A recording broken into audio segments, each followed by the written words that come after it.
di Ruang Syifa bersama saya, Syifa Syaukia Zahra. Pada kesempatan kali ini, kita sudah bersama beberapa narasumber kita nih. Langsung aja yuk kita kenalan dengan para narasumber kita. Yang pertama ada Saudari Josi, yang kedua ada Saudari Laras, Saudara Afif, Saudara Antoni, dan Saudara Saka. Oke teman-teman, disclaimer dulu ya. Ini adalah ruang bebas berpendapat, di mana kalian bisa mengutarakan pendapat kalian tanpa takut dihakimi atau takut disalahkan. Nah, di sini kita akan bahas tentang isu-isu politik yang sedang terjadi ataupun pernah terjadi di Indonesia loh. Kira-kira menurut para narasumber kita nih, isu apa yang akan kita bahas pada kesempatan kali ini? Saya dulu ya. Politik yang lagi hangat. Apa berarti? Aduh, itu sih boleh. Oke, kita lanjut dulu ya. Gimana pendapat dari Saudari Josi? Kalau keputusan MK kan? Kalau keputusan MK, oke. Kalau menurut Saudari Laras, pasti makan siang gratis. Bukan, korupsi pasti. Salah. Ini mah pasti pemilihan gubernur. Waduh, itu sih isu yang lagi panas-panas sekarang nggak sih? Tapi kurang tepat nih, karena pada kesempatan kali ini kita akan membahas tentang inflasi yang pernah terjadi di Indonesia. Emangnya inflasi termasuk politik? Nah, itu dia. Itu yang akan kita bahas pada kesempatan kali ini. Ngomongin inflasi, politik, inflasi kan termasuk ekonomi ya. Kalian ingat gak sih kondisi perekonomian Indonesia pada saat era Soeharto? Oh, saya tahu. Inflasi yang membuat rakyat Indonesia melakukan demo besar-besaran itu ya. Pasti ingat tuh. Betul banget. Kita flashback dulu ya ke masa-masa sulit itu. Kenapa saya bilang masa-masa sulit? Karena pada saat itu Indonesia mengalami keterpurukan ekonomi. Nah, kita tahu banget nih kalau misalnya inflasi itu pernah terjadi pada awal pasca kemerdekaan, yaitu pada era pemerintahan Soekarno. Lalu tiba-tiba mengalami inflasi kembali pada era pemerintahan Soeharto. Nah, saya mau nanya, gimana pendapat Saudari Josi? Kenapa sih bisa terjadi inflasi lagi? Padahal pada saat itu Soeharto sudah berupaya untuk mengurangi terjadinya inflasi. Oke, sebelumnya kan kita sudah tahu kalau inflasi itu adalah kenaikan harga barang dalam satu periode secara terus-menerus. Dan memang inflasi pada saat itu sudah terjadi di era pemerintahan Soekarno. Saya juga izin menambahkan apa yang disampaikan oleh Josi. Nah, di pemerintahan Soeharto itu mereka fokus untuk membuat program-program. Program-program tersebut dibuat agar inflasi yang ada di pemerintahan Soeharto dapat berjalan dengan stabil. Oke, kan tadi kata Antoni itu program ya? Program seperti apa ya Anda maksud? Program yang saya maksud itu ada beberapa macam. Di antaranya ada program jangka panjang yang berlangsung selama 25 tahun, dan juga ada program jangka pendek atau yang lebih kita kenal sebagai PRITA atau pembangunan 5 tahun. Sesuai namanya, program ini berlangsung selama 5 tahun.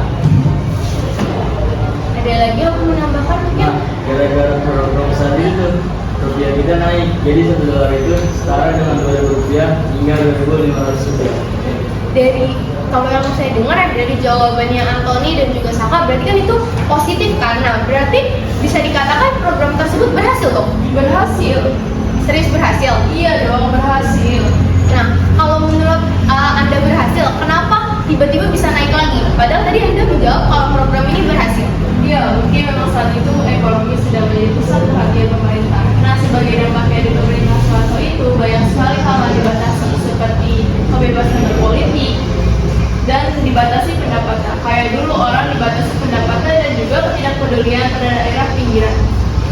Nah, betul tuh yang dikatakan oleh Saudari Laras. Pada era itu memang anak minim berbahasa berpendapat. Nah, lalu saya pernah baca di suatu berita di websitenya Bank Indonesia. Pada saat itu tuh ada masalah di Thailand namanya krisis bat Thailand pada tahun 1997. Nah, krisis bat Thailand ini mengakibatkan Indonesia mengalami inflasi, dan inflasi itu tuh mencapai 58%, sehingga rupiah Indonesia juga jatuh sebesar 35%. Dan sistem pemerintah Indonesia itu jadi jatuh juga. Oh, saya juga udah pernah baca berita itu.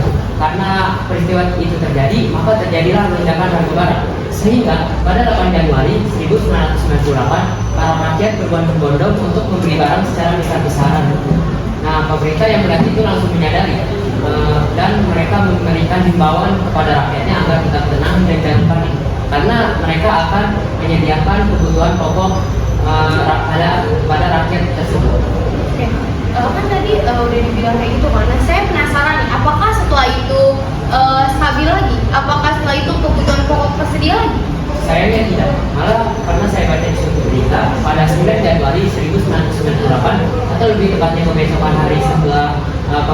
memberi himbauan kepada rakyat yang tadi saya sudah sampaikan, telah terjadi kepunahan kebutuhan pokok yaitu beras di daerah Bali. Itu kan terjadi kepunahan ya. Gimana sih reaksi masyarakat Indonesia pada saat itu? Nah, sudah tentu para rakyat marah. Mereka mulai menanyakan janji-janji pemerintah dan akhirnya mereka melakukan demo besar-besaran. Hah? Demo besar-besaran? Demo besar-besaran apa yang Anda maksud? Demo besar-besaran yang saya maksud itu adalah terjadinya kerusuhan di tanggal 13 sampai 15 Mei 1998. Tempat atau latar kerusuhan itu terjadi ada di 3 kota, yaitu ada di Jakarta, Medan, dan Surakarta. Nah, target utama dari kerusuhan itu adalah etnis Tionghoa. Karena seperti yang kita tahu, Soeharto itu termasuk dalam jenis atau etnis Tionghoa. Jadinya mereka mengincar orang-orang Tionghoa. Nah, banyak orang yang menjadi korban pada masa itu yang dibebaskan oleh kebakaran dan toko-toko juga pada hari itu. Nah, pemilik toko pun lalu mulai menulisi buka toko mereka dengan tulisan milik pribumi atau pro reformasi karena mereka tahu bahwa pelaku kerusuhan tersebut hanya menyerang orang-orang Tionghoa saja. Oh, jadi karena itu Soeharto turun dari jabatan ya? Ya, benar sekali.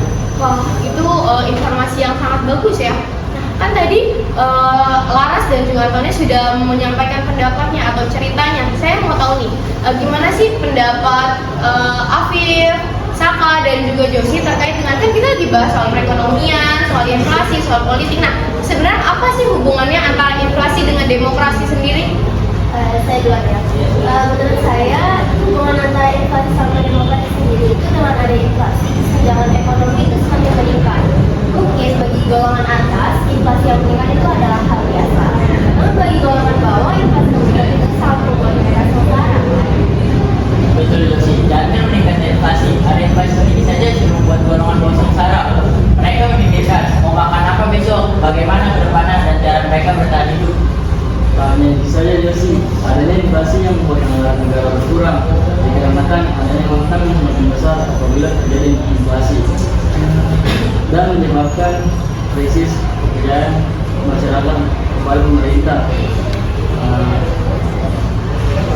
Oke, berarti sudah sangat jelas ya kalau misalnya inflasi dengan demokrasi itu saling berhubungan. Dan seperti yang tadi sudah disebutkan, itu kan banyak banget ya dampak negatifnya seperti krisis ekonomi, kesenjangan sosial, bahkan sampai ketidakpercayaan masyarakat kepada pemerintah. Nah, menurut kalian semua nih, apa ada nggak sih solusi atau cara untuk menanggulangi atau mengurangi terjadinya inflasi ini? Saya dulu ya, kalau menurut saya, cara untuk meminimalisir inflasi itu sendiri ada di pemerintah itu sendiri. Jika pemerintahnya benar, maka negaranya juga akan benar. Jadi pemerintah harus melakukan kebijakan moneter lebih bijak lagi. Nah, apa itu kebijakan moneter? Kebijakan moneter adalah upaya atau usaha yang dilakukan oleh pemerintah dalam mengendalikan uang-uang yang beredar dalam perekonomian. Jadi pemerintah harus lebih mengatur perekonomian atau keuangan hanya untuk kepentingan umum saja, kepentingan rakyat, bukan untuk keinginan mereka sendiri. Mengalokasikan dana dengan secukupnya saja dan tidak menggunakan uang untuk korupsi. Kalau menurut saya juga, pemerintah juga seharusnya tidak ada yang melakukan korupsi. Justru dengan adanya korupsi itu membuat anggaran negara kita semakin berkurang.